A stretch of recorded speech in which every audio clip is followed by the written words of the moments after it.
어머니가 쓰러지셨습니다. 이 한마디로 시작되는 순간 삶은 순식간에 흔들립니다. 응급실 문 앞에서 가족들이 허둥지둥 뛰어다니고 간호사는 보호자에게 비용 결제를 재촉합니다. 그런데 손에 꼭 쥐고 있는 통장을 내밀었음에도 은행은 단호히 말합니다. 본인 확인이 되지 않으면 인출이 어렵습니다. 그 순간 가족의 가슴은 철렁 내려앉습니다. 분명 내 어머니의 이름이 적혀 있는 통장인데 비밀번호도 알고 도장도 가지고 있는데 왜 단 한 푼도 꺼내 쓸 수 없는 걸까요? 많은 분들이 이 장면을 머릿속으로만 상상하다가 실제로 겪는 순간 눈물이 터져 나옵니다. 이건 드라마 속 장면이 아니라 대한민국 곳곳에서 실제로 벌어지는 현실입니다. 저는 은행 창구에서 오랜 시간을 보낸 경험자로서 이와 비슷한 상황을 수없이 목격했습니다. 가장이 갑자기 쓰러졌을 때, 치매 진단이 내려졌을 때, 혹은 예고 없이 세상을 떠났을 때, 통장 속에 돈은 충분히 있었지만 정작 가장 필요한 그 순간 가족은 단 한 푼도 쓸 수 없었습니다. 그때마다 가족들의 표정은 똑같았습니다. 그럼 어쩌란 말입니까? 라는 절망 어린 탄식.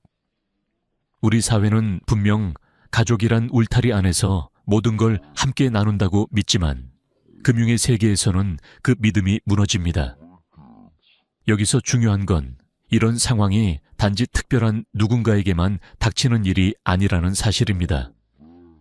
오늘도 병원에서는 수많은 환자가 갑작스러운 위기를 맞이하고 있습니다. 통계적으로 대한민국에서 65세 이상 어르신 중 절반 이상이 평생 한 번 이상 응급실에 실려가며 이 중 상당수가 장기간 치료비를 필요로 합니다. 그런데도 대다수 가정은 우리 집은 괜찮겠지 하며 아무 대비 없이 살아갑니다. 저는 지금 이 영상을 보고 계신 당신에게 묻고 싶습니다. 만약 오늘 밤 갑자기 누군가 쓰러진다면 당신은 어떻게 하시겠습니까? 병원비 결제를 위해 카드 단말기에 카드를 긁는 순간 사망자 명의 계좌라는 이유로 사용이 차단된다면요. 이건 남의 이야기가 아닙니다. 바로 내 집 거실에서 내 가족에게 일어날 수 있는 이야기입니다. 제가 기억하는 한 사례가 있습니다. 80대 어르신이 평생 모아둔 5천만 원이 정기예금으로 묶여 있었습니다. 아들이 그 돈으로 어머니 치료비를 내고 싶어 했지만 이미 치매 초기 진단이 등록되어 있다는 이유로 인출은 거부되었습니다. 아들은 결국 개인 대출을 받아야 했고 치료비 마련에 허덕였습니다. 나중에 그분이 제게 하신 말씀이 아직도 잊히지 않습니다. 내 돈인데 왜 내가 못 쓰고 내 자식도 못 쓰는 겁니까? 이 절규 속에는 우리 모두가 공감할 수 있는 진실이 담겨 있습니다. 돈은 분명 내 이름으로 모아왔고 내 가족을 위해 준비해 둔 것인데 제도 앞에서는 그것이 철저히 가로막힙니다. 그리고 이 사실을 미리 알려주는 사람은 없습니다. 은행은 절차만 따릅니다. 본인 확인이 안 되면 그 누구에게도 돈을 내주지 않습니다. 그것이 법이고 규정이기 때문입니다. 하지만 규정은 차갑고 가족의 눈물은 뜨겁습니다. 더 놀라운 건 이런 상황이 오면 우리가 아무리 애원해도 통하지 않는다는 사실입니다. 비밀번호를 알고 있는데요. 도장도 가지고 왔습니다. 아무리 말해도 소용이 없습니다. 심지어 사망신고가 들어가면 그 즉시 모든 계좌는 자동으로 동결됩니다. 체크카드 하나 긁는 것도 불법 사용으로 간주될 수 있습니다. 즉, 어제까지는 내 돈이었지만 오늘부터는 법적으로 접근 불가능한 돈이 되는 겁니다. 생각해 보십시오. 우리는 평생을 일하고 저축하며 가족을 위해 돈을 모읍니다. 하지만 정작 가장 급박한 순간 그 돈은 내 손에 닿지 않습니다.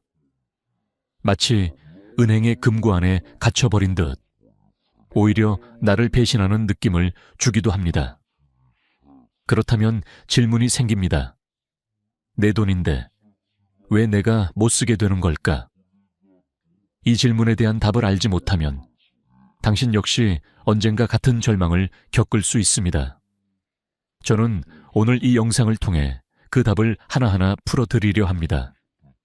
단순한 금융 지식을 넘어 실제로 내가 내 돈을 지키고 가족이 위기 속에서 눈물 흘리지 않게 하기 위한 구체적인 방법을 말씀드리려 합니다. 제가 현장에서 지켜본 수많은 가정의 사례, 그리고 수십 년 금융인으로서 쌓아온 경험이 녹아 있습니다. 아마 이 이야기를 듣다 보면 마음이 무거워질 수도 있습니다. 그러나 동시에 희망도 생길 겁니다. 왜냐하면 미리 준비만 한다면 내 가족은 절대 같은 고통을 겪지 않아도 되기 때문입니다. 단 한 장의 서류, 단 한 번의 은행 방문이 미래를 완전히 바꿀 수 있습니다. 그리고 그것은 누구나 지금 이 순간부터 시작할 수 있는 일입니다. 이제 저는 당신께 이렇게 말하고 싶습니다. 오늘 당신이 듣게 될 이야기는 단순한 지식이 아닙니다. 이는 평생 모아온 당신의 재산이 진짜로 당신과 가족을 위해 쓰이도록 지켜내는 마지막 방패입니다. 은행은 절대 먼저 알려주지 않습니다. 하지만 저는 오늘 그 비밀을 끝까지 풀어드리겠습니다. 이제부터 시작합니다. 우리가 왜 내 돈을 내 가족조차 꺼낼 수 없는지, 그 냉혹한 이유와 숨겨진 진실을, 가장 먼저 알아야 할 것은 바로 금융실명제라는 제도입니다. 이 제도는 1993년에 도입되어 지금까지 한국 금융의 기본 원칙으로 자리 잡았습니다. 당시 정부는 누구의 돈인지, 어떤 거래가 오가는지를 명확히 하기 위해 이 제도를 만들었습니다. 겉으로 보면 매우 합리적이고 투명성을 강화해 금융사기를 줄이는 데 큰 기여를 했습니다. 그러나 현실에서는 이 제도가 위급 상황에서 가족들의 발목을 잡는 족쇄가 되기도 합니다. 예를 들어봅시다. 한 아버지가 갑작스럽게 쓰러져 병원에 입원합니다. 통장에는 수천만 원이 있지만 아들이 은행에 가서 돈을 찾으려 하면 은행 직원은 서류를 내밀며 이렇게 말합니다. 본인 확인이 불가합니다. 위임장이 없으시다면 절차상 드릴 수 없습니다. 여기서 중요한 것은 비밀번호를 알고 있어도 도장을 가져와도 은행은 절대 돈을 내어주지 않는다는 겁니다. 왜냐하면 법은 본인만을 인정하기 때문입니다. 그 본인이 의식이 없거나 치매 진단을 받았거나 심지어 이미 세상을 떠났다면 계좌는 그 즉시 동결됩니다. 이쯤에서 많은 분들이 당황합니다. 가족인데 왜 안 됩니까? 남도 아니고 아들인데, 딸인데, 배우자인데 왜 돈을 못 꺼내죠? 그러나 은행 입장에서는 가족관계보다 중요한 건 법적 효력입니다. 가족이라는 사실만으로는 법 앞에서 아무 의미가 없습니다. 실제로 2022년 금융감독원 통계에 따르면 상속 관련 금융민원 중 약 40%가 가족이 돈을 찾을 수 없다는 이유로 발생했다고 합니다. 이처럼 제도의 벽은 생각보다 높고 그 벽 앞에서 눈물 짓는 가정이 적지 않습니다. 더 심각한 건 치매 진단입니다. 치매는 단순한 기억 상실이 아니라 판단 능력 상실로 법적으로 간주됩니다. 따라서 치매 진단이 내려진 순간 본인이 작성한 위임장조차 무효가 될 수 있습니다. 어떤 어르신은 미리 위임장을 써두셨습니다. 하지만 병원 기록에 치매 초기 진단이 있다는 사실이 확인되자 은행은 위임장을 인정하지 않았습니다. 결국 가족은 돈을 쓸 수 없었고 어르신의 치료비는 다른 방법으로 조달해야 했습니다. 사망의 경우도 마찬가지입니다. 누군가 사망신고가 접수되는 순간 그 사람의 모든 계좌는 자동으로 동결됩니다. 며칠만 더 쓰면 안 될까요? 카드 한 번만 긁어도 되지 않나요? 이런 부탁은 소용이 없습니다. 법적으로는 이미 고인이 된 사람의 돈을 가족이 쓰는 것은 부정사용으로 간주됩니다. 결국 남은 길은 오직 하나, 복잡한 상속 절차를 밟는 것입니다. 그런데 이 과정은 길고 지칩니다. 가족 간 의견이 갈리면 재판으로 이어지고 몇 개월에서 몇 년이 걸리기도 합니다. 저는 은행에서 일하면서 이런 상황을 수도 없이 봐왔습니다. 병실에서 환자가 누워있고 가족이 은행 창구에서 눈물 흘리며 호소하지만 규정은 단호합니다. 그 앞에서 제가 할 수 있는 말은 늘 같았습니다. 죄송합니다. 절차를 따르셔야 합니다. 그 말을 할 때마다 제 가슴도 무거웠습니다. 왜냐하면 저는 알았기 때문입니다. 만약 그분들이 미리 단 한 가지 준비만 해두셨더라면 이 고통을 겪지 않아도 되었을 거라는 사실을요. 이쯤에서 저는 당신에게 다시 한번 묻고 싶습니다. 지금 당신 통장에는 얼마가 있습니까? 그 돈은 정말 필요할 때 가족이 바로 쓸 수 있습니까? 아니면 당신이 쓰러지는 순간 차갑게 동결되어 버릴까요? 현실은 냉혹합니다. 법은 가족의 눈물을 헤아리지 않습니다. 절차와 규정을 우선시합니다. 하지만 다행히도 이 상황을 피할 방법이 있습니다. 미리 준비한다면 내 돈이 내 가족을 지켜주는 방패가 될 수 있습니다. 그 방법은 결코 어렵지 않습니다. 단지 지금 건강하고 정신이 맑을 때 움직이면 됩니다. 많은 어르신들이 말합니다. 그때 알았더라면, 누가 미리 한마디만 해줬더라면. 하지만 그 후에는 늘 너무 늦게 찾아옵니다. 그렇기에 저는 이 영상을 통해 그 한마디를 드리려 합니다. 오늘 이 순간 당신이 듣고 있다면 이미 늦지 않았습니다. 이제부터 우리는 그 답을 찾아 나갈 것입니다. 내 돈을 내 가족이 쓸 수 있도록 만드는 구체적인 방법.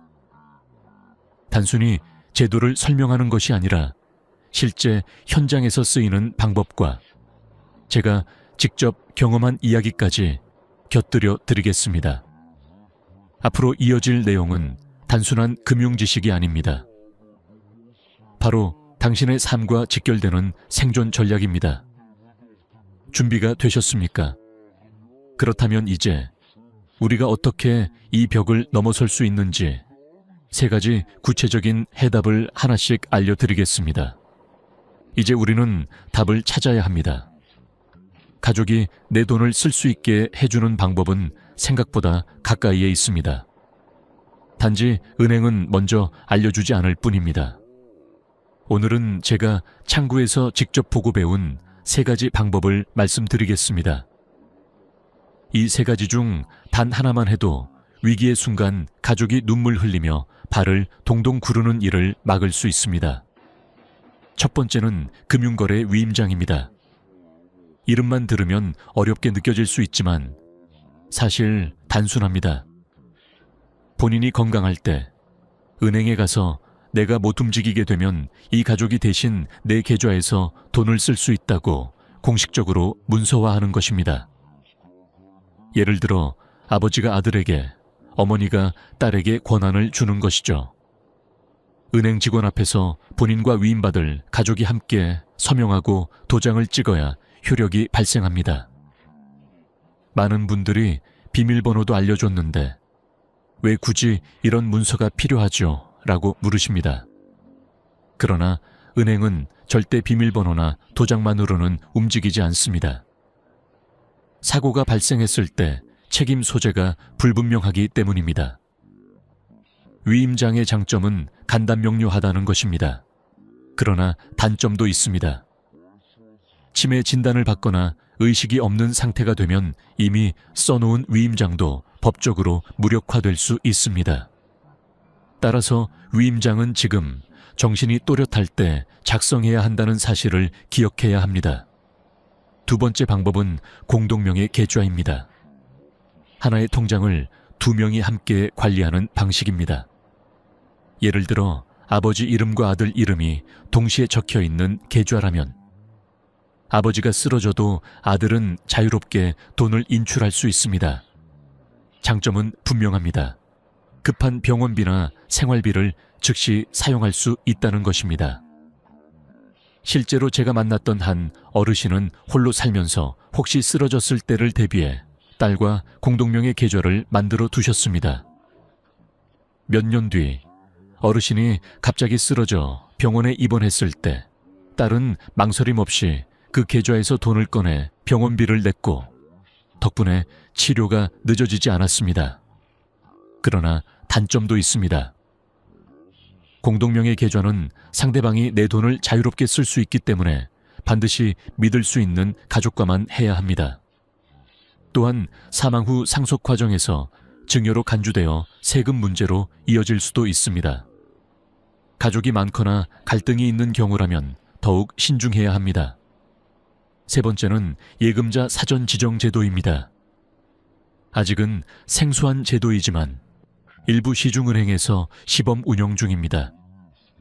이 제도는 내가 의식이 없거나 사망했을 때 계좌의 돈을 누구에게 쓸 수 있도록 맡기겠다는 의사를 미리 등록하는 방식입니다. 예를 들어 내가 쓰지 못하게 될 경우 이 돈은 큰딸 김미영이 사용할 수 있도록 한다. 이런 식으로 은행에 지정해 두는 것이죠. 이 경우 나중에 유언장이나 법원 절차 없이도 지정된 가족이 바로 돈을 사용할 수 있습니다. 다만 아쉬운 점은 아직 모든 은행에서 시행되는 것은 아니라는 것입니다. 하지만 간단히 거래은행에 전화해 확인하면 참여 여부를 알 수 있습니다. 이 세 가지 방법은 단순히 제도 설명으로 끝나지 않습니다.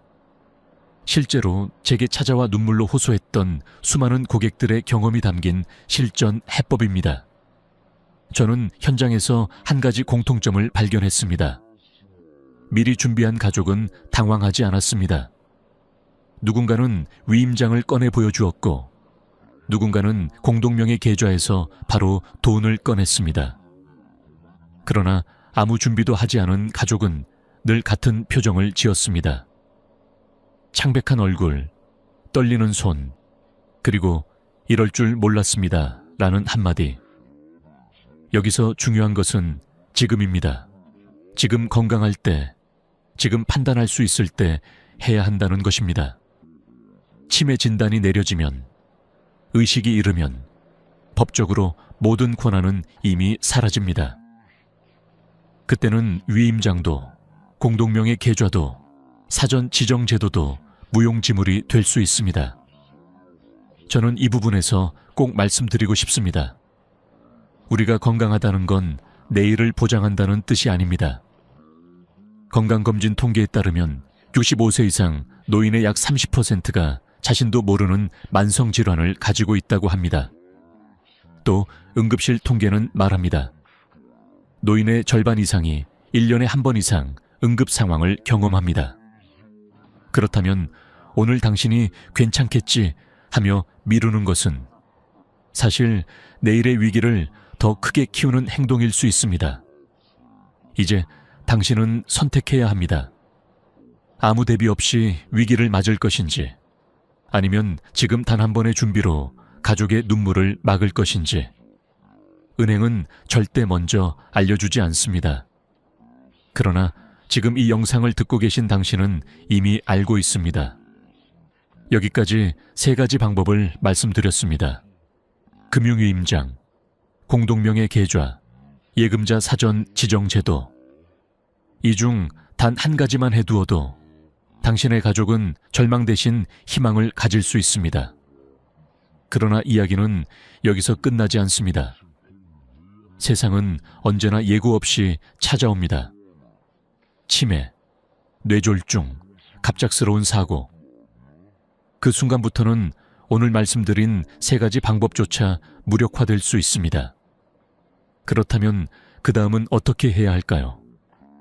지금부터는 우리의 기억이 사라지고 의식이 끊겼을 때를 대비한 마지막 방어선을 이야기하겠습니다.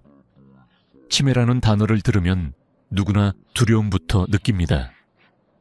나이가 들수록 혹시 내가 기억을 잃으면 어쩌지? 라는 생각을 한 번쯤은 하게 됩니다. 하지만 치매는 단지 기억을 잃는 병이 아닙니다. 법적으로는 판단 능력을 상실한 상태로 간주됩니다.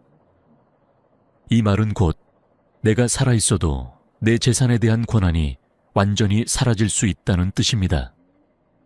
그리고 그 순간부터는 내가 미리 써두었던 위임장도 가족과 함께 만든 공동명의 계좌도 효력을 잃을 수 있습니다. 은행은 냉정하게 말합니다. 이제는 후견인 지정 절차를 밟으셔야 합니다. 여기서 등장하는 제도가 바로 성년 후견 제도입니다. 성년 후견은 가족이 법원에 신청해 법적으로 재산 관리 권한을 위임받는 절차입니다. 쉽게 말해 아버지가 치매에 걸려 스스로 판단을 못하게 되면 법원이 아들을 후견인으로 지정해 대신 재산을 관리할 수 있도록 해주는 것입니다. 듣기에는 간단해 보이지만 실제로는 결코 쉽지 않습니다. 법원에 성년 후견인 신청서를 내고 의사소견서, 가족관계 증명서, 재산 목록, 인감증명 등 수많은 서류를 준비해야 합니다. 재판부는 신중하게 심사하기 때문에 최소 몇 달, 길게는 1년 이상이 걸리기도 합니다. 제가 만났던 한 사례가 있습니다. 딸이 치매 어머니의 병원비를 인출하려고 은행을 찾았습니다. 그러나 은행은 이렇게 말했죠. 어머니가 치매 진단을 받으셨으니 이제는 후견인 절차 없이는 돈을 드릴 수 없습니다. 결국 그 딸은 법원에 성년 후견을 신청했고 판결까지 7개월을 기다려야 했습니다. 그동안 병원비는 대출로 충당해야 했고 가족의 삶은 불안과 빚으로 흔들렸습니다. 그리고 후견인이 된 이후에도 모든 게 자유로운 건 아니었습니다. 큰 금액을 인출할 때마다 법원에 보고해야 했고 1년에 한 번은 재산 사용 내역을 제출해야 했습니다. 딸은 이렇게 말했습니다. 엄마 돈을 쓰는 건데 왜 이렇게까지 허락을 받아야 하나요? 이 말 속에는 가족들의 답답함이 그대로 담겨 있습니다. 하지만 반대로 생각해보면 성년 후견 제도는 그만큼 강력한 안전장치입니다. 누군가 치매를 핑계로 재산을 빼돌리는 것을 막고 가족 간 분쟁을 예방하며 본인의 재산이 엉뚱한 곳으로 흘러가지 않도록 지켜주는 마지막 보루이기도 합니다. 만약 이 제도가 없었다면 많은 가정에서 더 큰 피해와 갈등이 발생했을지도 모릅니다. 여기서 중요한 건 시기입니다. 성년 후견은 보통 치매 진단 이후 환자가 스스로 의사 표현을 못할 때 신청하게 됩니다. 그러나 그 시점은 이미 늦은 경우가 많습니다. 가족들은 갑작스러운 현실 앞에서 허둥대고 긴 절차와 복잡한 서류 앞에서 지쳐갑니다. 그래서 더 현명한 방법은 미리 가족과 대화하고 누가 어떤 역할을 맡을지를 정해두는 것입니다. 혹시 내가 판단을 못하게 되면 이 사람을 후견인으로 세워달라. 이런 합의가 가족 간에 있다면 절차는 훨씬 수월해집니다. 여기서 잠깐 현실적인 숫자를 하나 말씀드리겠습니다. 보건복지부 통계에 따르면 한국의 65세 이상 인구 중 약 10%가 치매를 앓고 있습니다. 80세 이상으로 가면 그 비율은 30% 가까이 치솟습니다. 즉, 내 주변 10명 중 1명, 80세 이상에서는 3명 중 1명이 치매를 겪는다는 이야기입니다. 이건 단지 남의 이야기가 아니라 바로 내 가족, 나 자신에게 닥칠 수 있는 현실입니다. 또 한 가지, 한국의 평균 기대 수명은 이미 83세를 넘어섰습니다. 오래 사는 건 축복이지만 동시에 치매를 겪을 가능성이 그만큼 커진다는 뜻이기도 합니다. 그렇다면 지금 우리에게 필요한 건 단순히 건강하길 바라는 마음이 아닙니다. 치매가 오더라도 내 돈이 제대로 쓰일 수 있도록 하는 제도적 대비입니다. 성년 후견 제도는 분명 불편합니다. 절차는 길고 법원의 감독을 받아야 하며 자유롭게 쓰기 어렵습니다. 하지만 그럼에도 불구하고 이 제도가 있기에 가족은 합법적으로 환자의 재산을 관리할 수 있습니다. 만약 아무 장치도 없다면 그 돈은 수년간 계좌에 묶여버릴 수 있습니다. 오히려 치료비가 부족해 환자의 건강이 위협받을 수도 있습니다. 제가 이 말씀을 드리는 이유는 단순합니다. 치매나 사고는 누구에게나 찾아올 수 있습니다. 그리고 그 순간부터는 지금까지의 모든 준비가 무력화될 수 있습니다. 그렇기에 성년 후견 제도는 마지막 방어선으로 반드시 알아두어야 합니다. 하지만 혹시 이런 생각이 드실 겁니다. 그럼 치매가 오기 전에 더 자유롭게 미리 준비할 방법은 없을까? 맞습니다. 바로 그 대안을 이제 말씀드리려 합니다. 성년 후견보다 더 부드럽고 내 뜻을 더 명확히 남길 수 있는 방법. 가족 신탁과 사전 연명 의료 의향서라는 두 가지 선택지가 있습니다. 이것이야말로 내 인생을 내가 끝까지 지킨다는 의미를 담고 있습니다. 이제 그 이야기를 이어가겠습니다. 우리가 나이 들어가면서 가장 두려운 순간은 단지 병이 오는 것이 아닙니다. 내가 나답게 살아온 삶의 주도권을 잃어버릴 때입니다. 성년 후견 제도가 마지막 방어선이라면 그 이전에 내가 내 뜻을 분명히 남기고 가족에게 짐이 되지 않도록 준비할 수 있는 길도 있습니다. 바로 가족 신탁과 사전 연명 의료 의향서입니다. 이 두 가지는 단순한 제도가 아니라 내 삶을 내가 마무리한다는 선언과도 같습니다. 먼저 가족 신탁에 대해 이야기해 보겠습니다. 신탁이라는 단어가 낯설게 들릴 수 있습니다. 하지만 본질은 단순합니다. 내가 가진 재산을 믿을 수 있는 가족에게 미리 맡기고 어떻게 쓰이길 원하는지 법적으로 명확히 남기는 것입니다.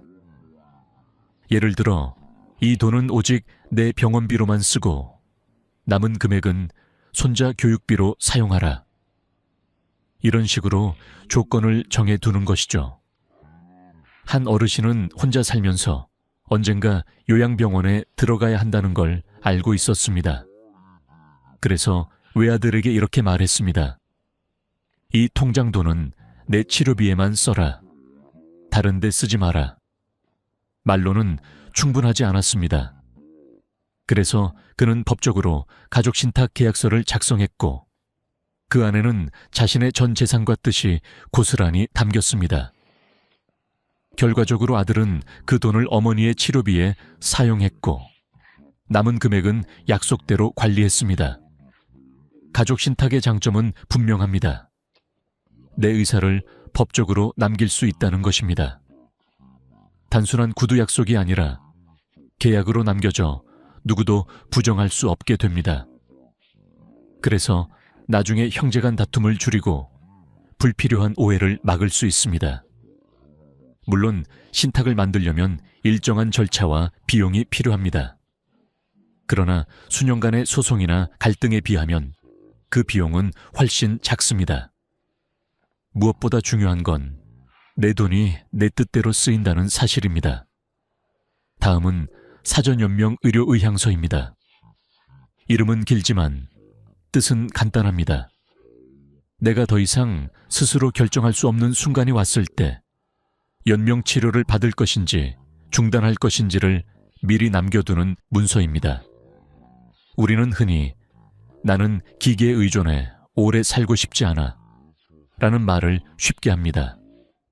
하지만 막상 병원에 가면 가족은 의사의 질문 앞에서 무너집니다. 연명 치료를 계속하시겠습니까? 서류가 없다면 가족은 본인의 뜻을 확실히 말할 수 없습니다. 그래서 많은 경우 죄책감 속에서 계속해 주세요 라는 대답을 하게 됩니다. 결국 환자는 원하지 않았던 연명 치료를 받으며 가족은 눈물 속에서 고통을 이어갑니다. 이제는 제도가 바뀌어 누구나 가까운 보건소나 지정기관에서 사전 연명 의료 의향서를 작성할 수 있습니다. 작성은 무료이고 절차도 어렵지 않습니다. 중요한 건 그 안에 담긴 마음입니다. 어떤 어르신은 이렇게 말했습니다. 나는 나답게 살 수 없으면 그때는 그냥 보내달라.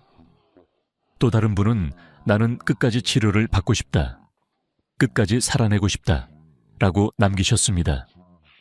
중요한 건 어떤 선택이든 그것이 내가 직접 결정한 것이라는 점입니다. 그것이야말로 가족을 위한 마지막 배려입니다. 저는 은행에서 오랜 세월 일하면서 느꼈습니다. 돈보다 더 무거운 건 결국 마음이라는 것을요. 재산 문제로 다투는 가족도 많았지만 사실 그 근본에는 부모님의 뜻이 무엇이었는지 알 수 없다는 혼란이 있었습니다. 만약 부모님이 명확하게 신탁이나 의향서를 남겨두셨다면 갈등은 훨씬 줄어들었을 겁니다. 여기서 중요한 메시지를 드리고 싶습니다. 준비란 결국 가족을 위한 것이 아닙니다. 먼저는 나 자신을 위한 겁니다. 내가 평생 지켜온 가치, 내가 모아온 돈, 그리고 내 삶의 마무리까지 그 모든 것을 내가 스스로 정리하는 것, 그것이 진짜 준비입니다. 가족 신탁과 사전연명 의료 의향서는 단순한 문서가 아닙니다. 그것은 내가 마지막까지 내 삶의 주인이 되겠다는 선언입니다. 그리고 동시에 남겨진 가족이 눈물로 흔들리지 않도록 돕는 따뜻한 배려입니다. 저는 이 두 가지 제도가 더 많은 어르신들에게 알려져야 한다고 믿습니다. 왜냐하면 단 한 번의 준비로 가족의 삶이 완전히 달라질 수 있기 때문입니다. 이제 질문을 드립니다. 당신은 지금 어떤 준비를 하고 있습니까? 혹시 아직 아무것도 하지 않았다면 오늘이 바로 시작하기 좋은 날입니다. 그러나 아직 한 가지가 더 남았습니다. 지금까지 말씀드린 모든 준비들을 실제로 어떻게 정리하고 남길 수 있을까요? 위임장, 공동명의 계좌, 신탁계약서, 의향서. 이 모든 걸 흩어놓으면 가족은 결국 또 헤맬 수밖에 없습니다. 그렇다면 그 해답은 무엇일까요? 바로 내 인생 정리 파일, 생애 설계 폴더입니다. 이제 그 마지막 준비에 대해 말씀드리겠습니다. 지금까지 우리는 여러 제도를 살펴봤습니다.